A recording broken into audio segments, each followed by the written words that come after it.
That Friday after school, I placed Hammy Rex into my locker dino habitat for the weekend. You know the drill, little buddy, I said, scratching his scaly spine.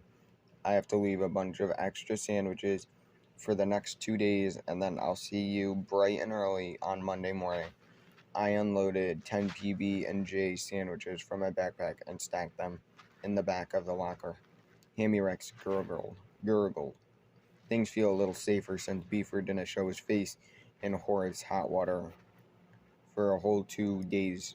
Perhaps that he feared the curse of the wolf. Maybe he was just too embarrassed to return. The annoying thing was, I kind of feel guilty about it. Sure, his composure had gone a little far, but he deserved it, didn't he? He tried to joke about it with Dylan. I tried to joke about it with Dylan, but she didn't laugh. She didn't laugh. I sighed. Okay, don't eat all these sandwiches all in one sitting, I said, knowing Hamster-Saurus Rex definitely would. Despite the food, the little guy seemed glum, too. He kicked the toy stegosaurus and made a kind of whining grumble as he stomped around in circles. His eyes looked moist. His tail dropped. He didn't want me to leave. That's really touching, I said. I'll miss you too. But I can't stay at school and you can't come home with me. Here, he pulled out a new drawing and taped it to the and I pulled out a new drawing and taped it to the inside of my locker. If you get lonely, just look at this picture. It was me, but as a caveman. It would fit the prehistoric decor. Look, of course I know that humans and dinosaurs live millions of years apart, but Hamster-Saurus Rex didn't. He glanced at the cave I drew, and then started gnawing my finger for an ugly little mutant. He sure was cute. You're not making this any easier, I said. Who's not making this any easier, I said Martha Cherry. I slammed my locker shut. Sorry, I said. I was just talking on the phone. But you don't have a phone. I was practicing for when I get one. I pantomimed answers. Hello? This isn't L. Ethelbert Pagagoria the third. You must have the wrong number. Goodbye, I pretended to hang up. How is that? Good, but you probably shouldn't have asked what number they were trying to call, said Martha. Thanks, I said. We stared at each other for a minute. Is there something I can help you with, I said. When do you want to leave? Leave? For the antique doll museum. My heart sank. That's today? Martha nodded. You know what, I'm actually feeling a little big weak. I'm not sure if you remember, but I won Little Mister in muscles and single-handedly defeated Beaver. I flexed. Anyway, maybe we could reschedule. I'm thinking June of next year. Martha frowned. The ADM is closed for the whole month of June for renovations. Besides, I already had my parents cancel conversational Portuguese and taxidermy and tap just so we could do it today. Whoa, you know how to tap dance? I tried it once and I was really hard, I said, feeling guilty. Martha was right. I had promised. Actually, I'm getting a second wind, I said. Let's meet at the museum at 4. No need, we can ride over there together, said Martha. I brought a tandem bicycle. You brought it to school, I said with a sigh. The place where everyone I know is that. That's fantastic. I grabbed my backpack, put my head down, and followed Martha from the office. From the office, I called my mom at work to tell her she wouldn't need to pick me up today. After a lot of questioning, I grudgingly admitted I was somewhere with a acquaintance who happened to be a girl. My mom giggled and told us to have fun with in weird voice. And my face got red. Seriously, calm down, moms. Thankfully, no one saw me and Martha ride off together down the street on her weird double bicycle. My newfound popularity was safe. I'm very close to finding Hamster-Saurus Rex, said Martha as we pedaled down the street. Did some new evidence come to light? I analyzed Beaver's frayed sweatpants drawstring under my microscope. It was gnawed by the second set of pointed teeth. But that's not Hamster-Saurus Rex. It's gone. Some kind of freak lizard, right? Yes, but the tooth prints are similar to this count. And I haven't seen any new hamster gnawing since early last week, said Martha. I'm starting to think that Hamster-Saurus Rex we knew has changed somehow. Huh? No way, I said. Here's what I think happened. Somebody got a baby crocodile and tried to keep it as a pet, but it was too hard to take care of, so they released it into the school sewer system, and then it ate Hamster-Saurus Rex and went to Florida, so you don't need to worry about it anymore. The end. If only life were as simple, Sam, said Martha.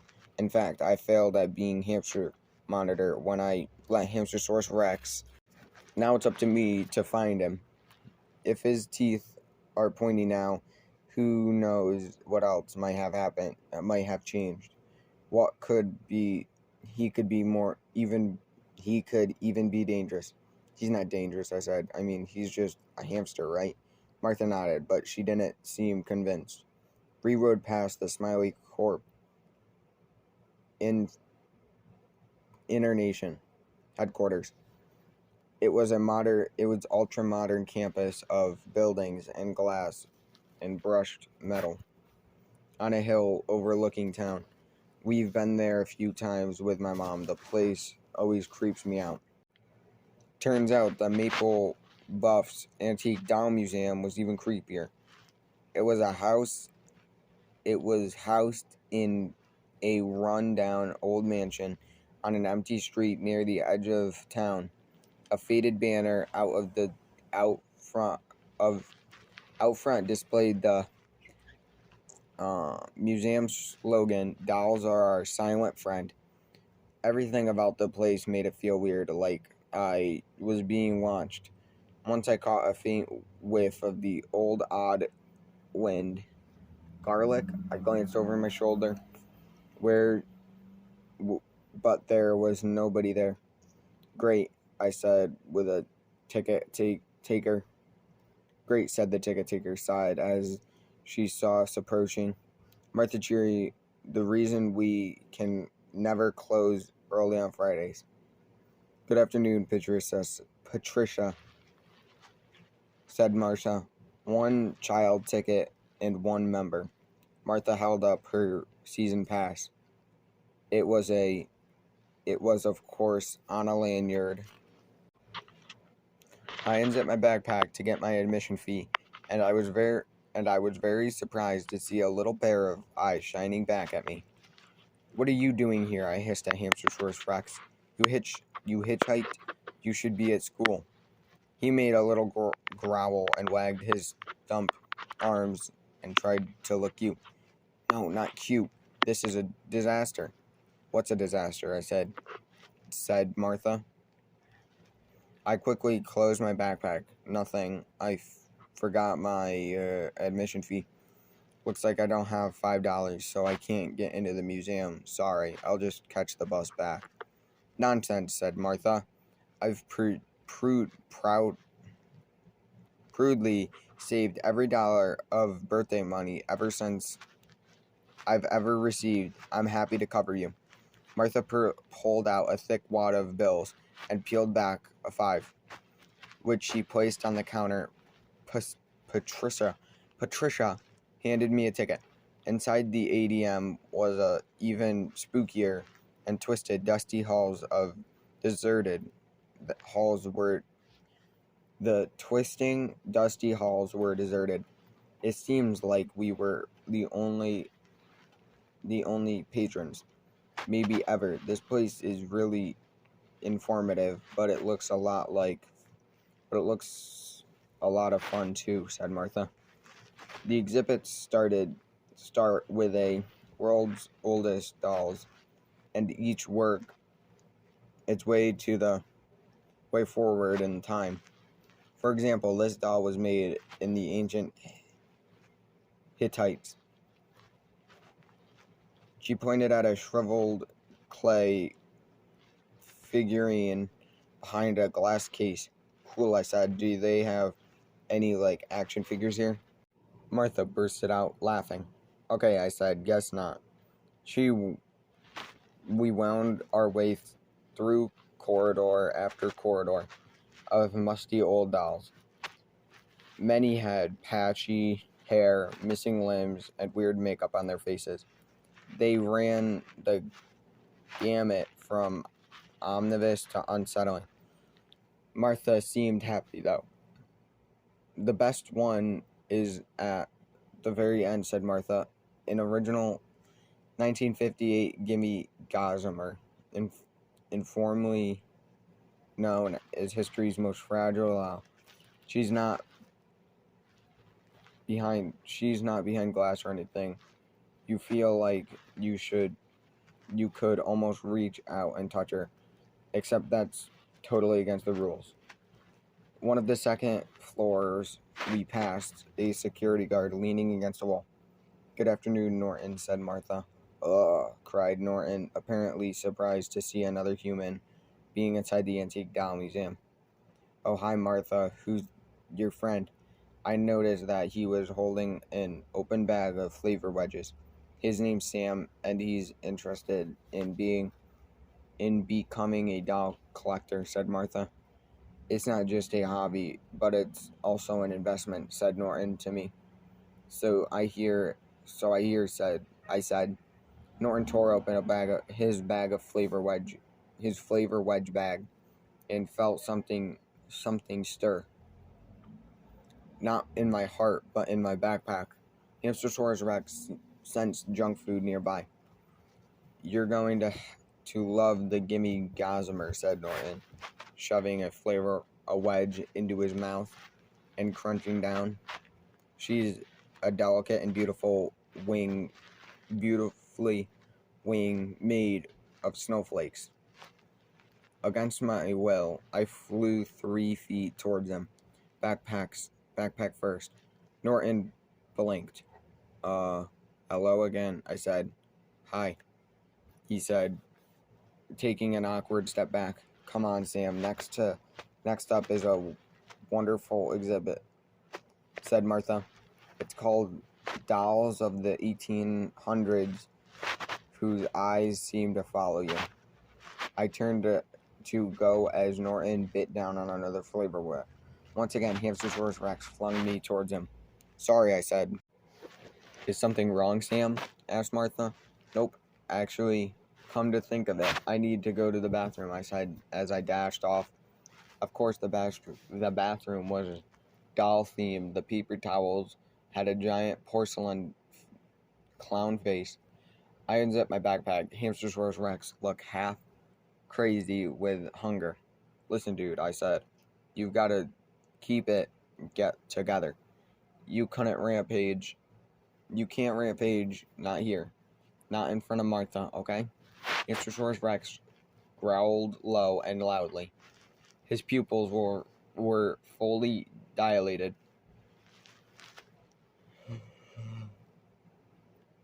His foot was twitching. What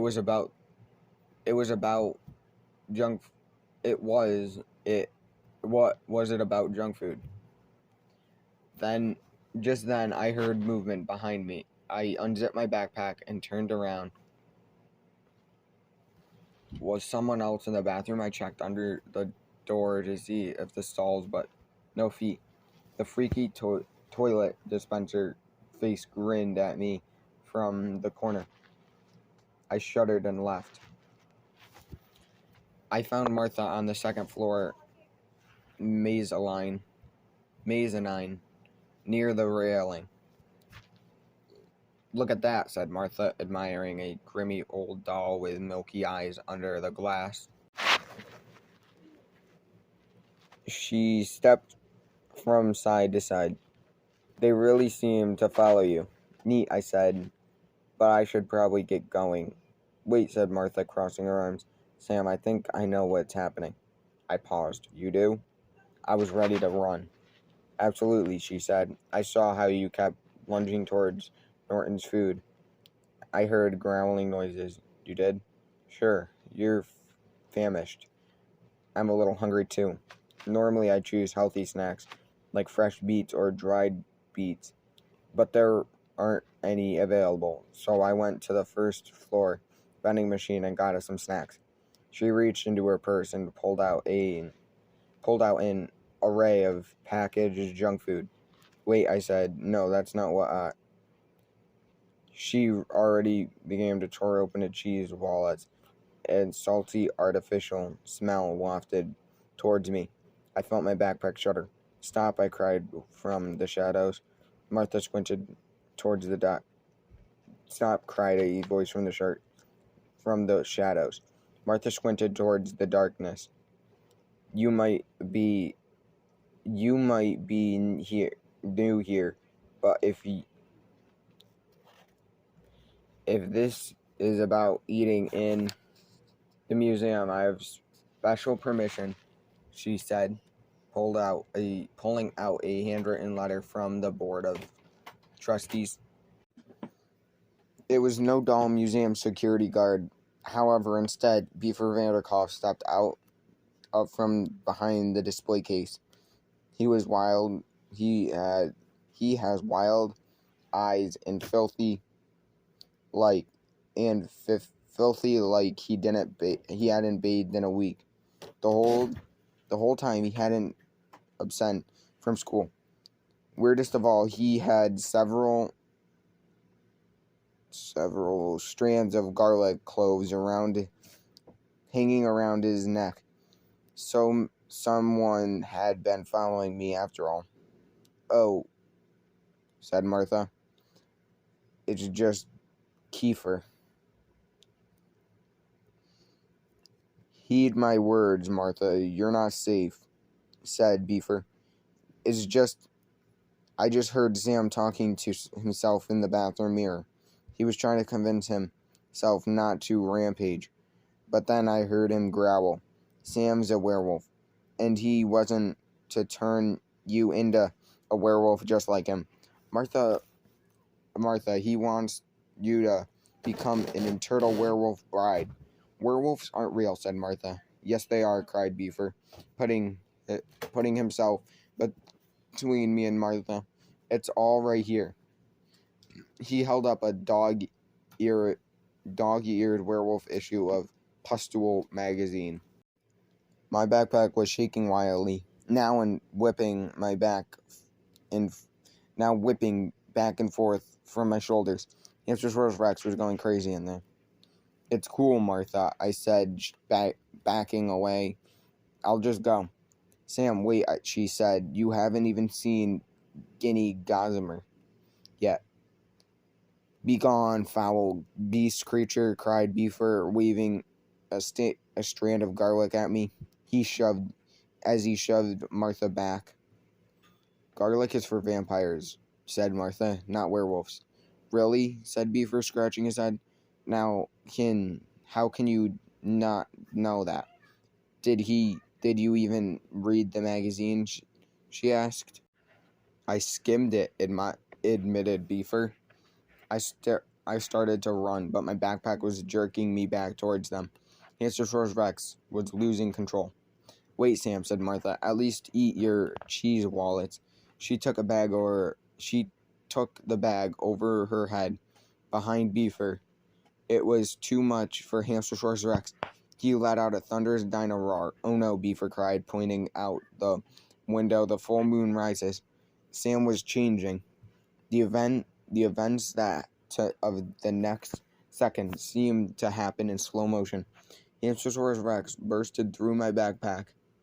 He actually tore a hamster-shaped hole right through the canvas like a cartoon. He heard the right pitched and I heard a high pitched shriek. It wasn't Martha screaming though. It was Beefer. I frenzied Hamster-Saurus Rex hit the ground. Ground once that and then leaped 10 feet right at the bag of cheese wallets in Martha's hand. I startled, and a startled Beefer squeezed the garlic necklace, spinning around his neck, and stumbled backwards, and then disappeared over the museum mezzanine railings.